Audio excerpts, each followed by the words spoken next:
આપ સર્વોને હેતપૂર્વક જય શ્રી સ્વામિનારાયણ। આજની સત્સંગ કથા વાર્તા નિજ મંદિર સાવરકુંડલા પવિત્ર ચાતુર્માસ વિશેષ। આજની સત્સંગ કથા વાર્તામાં આપણે ઉત્સવ કથા અંતર્ગત ભાદરવા સુદ પૂર્ણિમાએ થનારા ચંદ્રગ્રહણની વાર્તા સાંભળશું।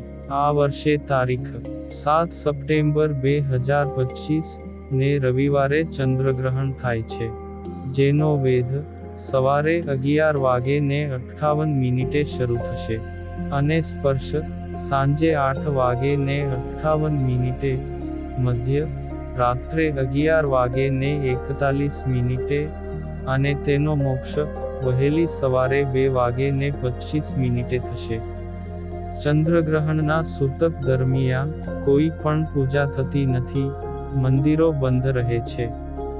ગ્રહણ સમાપ્ત થયા પછી સૂતક સમાપ્ત થાય છે અને મંદિરોનું શુદ્ધિકરણ કરવામાં આવે છે ને પછી પૂજા પાઠ વગેરે જેવા ધાર્મિક વિધિઓ કરવામાં આવે છે। હવે જાણીએ ચંદ્રગ્રહણ સંબંધિત કેટલીક માન્યતાઓ। ધર્મ અને વિજ્ઞાનના દૃષ્ટિકોણથી ચંદ્રગ્રહણ સંબંધિત વિવિધ માન્યતાઓ છે। ધાર્મિક માન્યતાઓ રાહુ સાથે સંબંધિત છે અને વિજ્ઞાન અનુસાર ગ્રહણ પૃથ્વી, સૂર્ય અને ચંદ્રની ચોક્કસ સ્થિતિને કારણે થાય છે। આ બે માન્યતાઓ જાણો। તેમાં વૈજ્ઞાનિક તથ્ય જોઈએ તો પૃથ્વી તેના ઉપગ્રહ ચંદ્ર સાથે સૂર્યની આસપાસ ફરે છે। ચંદ્ર પૃથ્વીની આસપાસ ફરતી વખતે તેની સાથે ફરે છે। જ્યારે આ ત્રણેય ગ્રહો એક સીધી રેખામાં આવે, એટલે કે પૃથ્વી, ચંદ્ર અને સૂર્યની વચ્ચે આવે, ત્યારે ચંદ્રગ્રહણ થાય છે। ચંદ્રગ્રહણ ફક્ત પૂર્ણિમાના દિવસે જ થાય છે અને ધાર્મિક માન્યતા અનુસાર ચંદ્રગ્રહણ સાથે જોડાયેલી માન્યતા રાહુ સાથે સંબંધિત છે। જ્યારે રાહુ સૂર્ય કે ચંદ્રને ગળી જાય ત્યારે ગ્રહણ થાય છે। આ સંદર્ભમાં પ્રચલિત વાર્તા અનુસાર પ્રાચીન સમયમાં દેવતાઓ અને દાનવોએ મળીને સમુદ્ર મંથન કર્યું હતું। મંથનના અંતે અમૃત નીકળ્યું। દેવતાઓ અને રાક્ષસો બંને અમૃત પીને અમર બનવા માંગતા હતા। તે સમયે ભગવાન વિષ્ણુએ દેવતાઓને અમૃત આપવા માટે મોહિનીનું રૂપ ધારણ કર્યું હતું। મોહિની દેવતાઓને અમૃત પીવડાવી રહી હતી। તે જ સમયે રાહુએ પોતાનો વેશપલટો કર્યો અને દેવતાઓની વચ્ચે બેસીને અમૃત પીધું। સૂર્ય અને ચંદ્રએ રાહુને ઓળખી લીધો અને ભગવાન શ્રી વિષ્ણુને રાહુ વિશે સત્ય કહ્યું। ત્યારે ભગવાન શ્રી વિષ્ણુએ સુદર્શન ચક્રથી રાહુનું માથું તેના શરીરથી અલગ કરી દીધું। પરંતુ રાહુએ અમૃત પીધું હતું, તેથી જ તે મૃત્યુ પામ્યો નહીં ને તે બે ભાગમાં વિભાજિત થયો। એક ભાગ રાહુ તરીકે અને બીજો ભાગ કેતુ તરીકે ઓળખાય છે। સૂર્ય અને ચંદ્ર દ્વારા રાહુની ફરિયાદ કરવામાં આવી હતી, જેના કારણે રાહુ બંનેને પોતાના દુશ્મન માને છે અને સમય સમય પર આ બંને ગ્રહોને ઘેરી લે છે, જેને ગ્રહણ કહેવામાં આવે છે। અને હવે જાણીએ ધર્મશાસ્ત્ર શ્રીમદ સત્સંગી જીવન ગ્રંથના આધારે ગ્રહણના સૂતકનો નિર્ણય। જો મનુષ્યને રાહુનું દર્શન થાય તો સર્વે વર્ણના લોકોને સૂતક લાગે છે। માટે ગ્રહણનો આરંભ થયા પહેલા ઠંડા જળથી સ્નાન કરીને જપ આદિક કર્મો કરવા અને રાંધેલા અન્નનો ત્યાગ કરવો। કાંજી, દૂધ, દહીં, ઘી તેમજ તેલમાં રાંધેલા પકવાન, માટલામાં રહેલું પાણી, તલયુક્ત દર્ભ તેમાં મૂકી દેવાથી તે દૂષિત થતું નથી। અહીં જળના માટલામાં જે દોષ કહ્યો તે તો આપતકાળમાં જાણવો. કારણ કે બીજી સ્મૃતિઓમાં તેનો નિષેધ કરેલો છે. ગ્રહણમાં ભોજન ના ત્યાગ કરવાની બાબતમાં બાળક, વૃદ્ધ, રોગાતુર તેમજ મંદબુદ્ધિવાળા મનુષ્ય વિના અન્યને તો સૂર્યગ્રહણના પ્રારંભની પૂર્વે 1 યામ બરાબર 3 કલાક, 4 યામ એટલે 12 કલાક પહેલા, અને ચંદ્રગ્રહણમાં 3 યામ એટલે 9 કલાક પહેલા જમવાનું છોડી દેવું. કારણ કે ગ્રહણ પૂર્વેના આ યામ સૂર્ય અને ચંદ્રના વેદકાળ કહેલા છે. તેથી ભોજન કરવું નહીં. સૂર્ય જો ગ્રહણથી ઘેરાયેલો ઉગે તો તે ગ્રસ્ત ઉદયના દિવસથી પ્રથમ રાત્રિએ ભોજન ત્યાગ કરવું. અને ચંદ્રમા જો ઘેરાયેલો ઉગે તો તેના પ્રથમના દિવસે ભોજન ત્યાગ કરવો. અને જો સૂર્ય ઘેરાયેલો આથમે તો રાત્રિ દિવસ ઉપવાસ કરવો.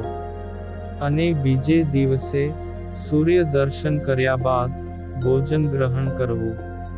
તેમજ ચંદ્રમા પણ ઘેરાયેલો અસ્ત પામી જાય તો તેની મુક્તિનો સમય જ્યોતિષ થકી જાણીને સ્નાન હોમાદિક કર્મ કરવા.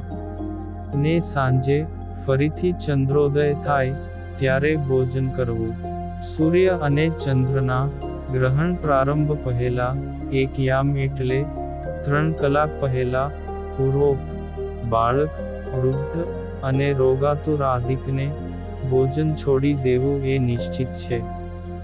જે પુરુષ સૂર્ય અને ચંદ્રના ગ્રહણ સમયે અજાણે પણ ભોજન કરે તો તે નર અધમ છે. અને તે પ્રાજાપત્ય કૃચ્છવ્રત કરે ત્યારે શુદ્ધ થાય છે. અને જે વેદકાળમાં ભોજનનો નિષેધ કર્યો છે તે સમયે જો અજાણતા પણ કોઈ ભોજન કરી લે છે તો 3 ઉપવાસ કરે ત્યારે શુદ્ધ થાય છે. પ્રાજાપત્ય વ્રતનું લક્ષણ આગળ કહેવામાં આવશે.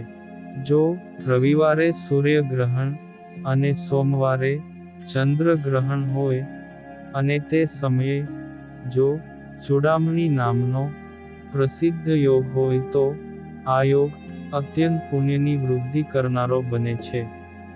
બીજા વારમાં થતા બંને ગ્રહણ હોય ને જે પુણ્ય કહેલું છે તેના કરતા ચૂડામણી યોગમાં કરોડ ગણું પુણ્ય કહેલું છે. ગ્રહણનો પ્રારંભ થાય ત્યારે સ્નાન અને ઘેરાય ત્યારે હોમ તથા દેવપૂજન, મોક્ષના પ્રારંભમાં દાન અને સંપૂર્ણ મુક્ત થઈ જાય ત્યારે વસ્ત્રે સહિત સ્નાન કરવાનો વિધિ કહ્યો છે.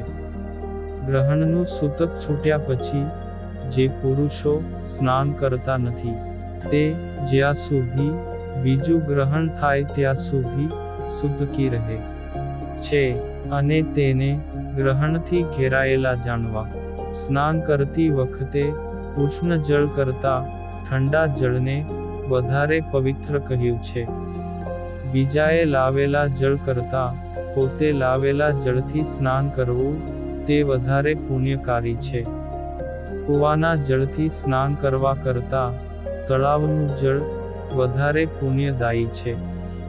અને તેથી મહાનદીમાં સ્નાન અને તેથી સમુદ્ર સ્નાન સર્વથી શ્રેષ્ઠ કહ્યું છે. માટે અનુકૂળ હોય ત્યાં સ્નાન કરવું આવશ્યક છે. અને ગ્રહણ નિમિત્તે ગાય, ભૂમિ, સુવર્ણ અને તલ આદિકનું દાન પણ પોતાની શક્તિ અનુસારે અર્પણ કરવું. ગ્રહણ સમયે અર્પણ કરાયેલા દાનનું વિવિધ ફળ કહે છે કે ગ્રહણ સમયે પૃથ્વીનું દાન અર્પણ કરનારો પુરુષ મંડલાધીશ, સામંત કે ભૂપતિ થાય છે. અન્નનું દાન કરનારો જન્મજાત સુખી થાય છે. ચાંદીનું દાન કરનારો પૃથ્વી ઉપર કીર્તિમાન અને રૂપવાન થાય છે.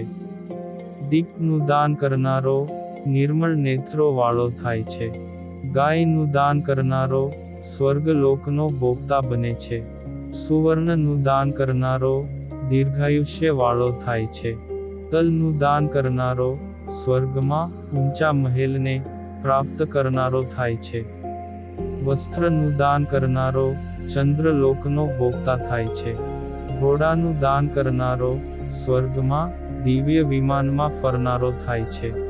બળદનું દાન કરનારો ધનાઢ્ય બને છે.